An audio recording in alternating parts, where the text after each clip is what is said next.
In Camden, New Jersey, incidentally, it was not Elizabeth, New Jersey, we taught the first and second ACCs in the fall of 1953.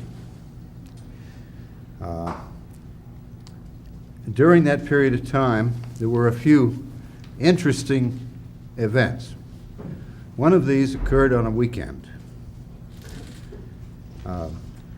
Mary Sue was there, Nibbs's wife, Henrietta, myself, and Ron on a Saturday afternoon, about noontime, when a big limousine drove up from New York City. And I had the unbelievable pleasure to be introduced to Gloria Swanson.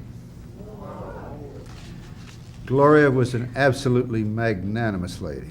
She was 4 foot 9 inches tall, but she was a 9 foot tall personality. Well, I guess the cameras made the difference, but she was a tremendous person. She had been to about 8 or 9 doctors on the coast, had come to New York to the Sloan Kettering Foundation, and everyone had pronounced her terminal cancer, 6 months to 8 months to live. And she came to see Ron. He arranged to audit her on Saturday and Sunday of that weekend, and she came back a weekend later, the second weekend, and was audited Saturday and Sunday of that weekend, and I was there at that time also. And I was there at the time that the auditing finished up on Sunday of the second weekend, and Gloria made her departure. I do not know what processes Ron used during those sessions.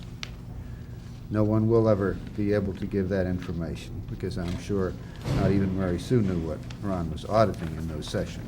They were closed sessions. But the fact of the matter is that at the end of the auditing, she was feeling quite well, quite enthusiastic about everything that had taken place. And she asked Ron what the charge was for the services. And Ron said to her that she was the idol of his childhood, the greatest lady of the silent screen, and it was the greatest pleasure he had ever had in his whole life to have been able to help her, and he refused to accept 1 penny of compensation from Gloria Swanson. And she got back in her limousine and returned to New York.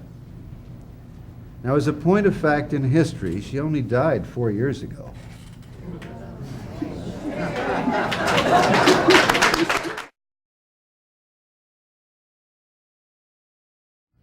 And one of them was Jack Hoskisson. I don't know if any of you all knew Jack Hoskisson in London.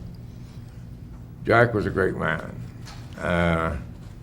considerably older than me, so I would hope he's still a great man, but I haven't heard from him for a long time. But he was struck blind in medical school. So he became he went from medical school to osteopathy and chiropractic and so on, something that a blind physician can do, and he was a genius at it. Anyway, he told me some years later that at a given moment, Ron had phoned him from Phoenix, I think, and said, "Jack, I want you to do me a favor." Sure, anything. Ron, well, it says, "I want to set up a central outfit outside of London to do advanced clinical work and set up a course for all just the best and brightest of the world." So we've looked around.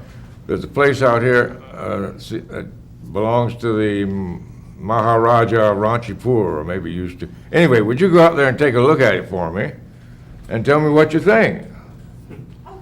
And Jack said, "Well, Ron, maybe you forgot, I'm blind." Ron says something like, "Is that a no?" Whatever he said, "Listen, Jack, I'm just asking you to go take a look at it for me. I know you can do it. Will you do it?" Okay. So sent transportation, and they took Jack down to East Grinstead, and the estate agent took him all over the whole property all day long and so on.